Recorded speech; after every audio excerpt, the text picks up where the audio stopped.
Ils téléphonent, lisent des SMS, consultent des mails pendant qu'ils conduisent.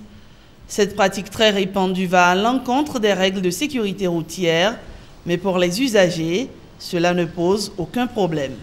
On peut prendre la portable au volant parce que si on est dans le cas grave là, on peut prendre ça. Peut-être il y a l'urgence.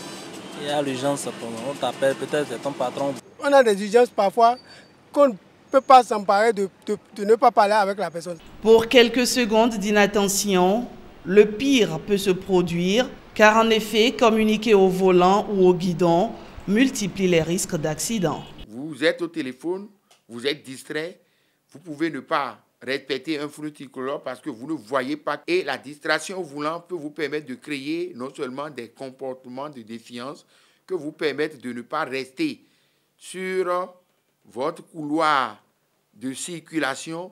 Ça peut vous amener toutefois à même chercher à injurier parce qu'une fois surpris, les gens qui tentent de vous ramener à l'ordre essuient des injures de votre côté.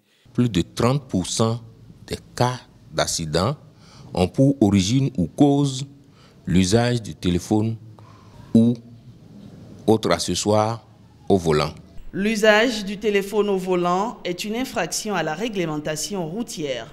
Toutes les formes d'utilisation, toutes les formes d'usage de téléphone au volant sont proscrites. Nous devons éviter d'aller vers les messageries, de décrocher les téléphones, de mettre même nos téléphones en mode haut-parleur, et parce que toute chose qui concourt à la distraction au volant est pénale. Lorsque vous interpellez un usager alors même qu'il est en train d'utiliser le téléphone au volant ou au guidon, en dehors de tout accident, vous l'immobilisez et il paie 20 000 francs au trésor. Et ça n'empêche pas le policier de mettre l'engin en fourrière. Ça dépend de ce que le policier, du résultat qu'il veut atteindre. Paul Adaou, coutumier du fait, est bien conscient du danger qu'il encourt. Nos échanges avec lui sont assez édifiants. Mon portable est là, quand on vient de m'appeler, quand je prends comme ça, je roule, je vois le numéro.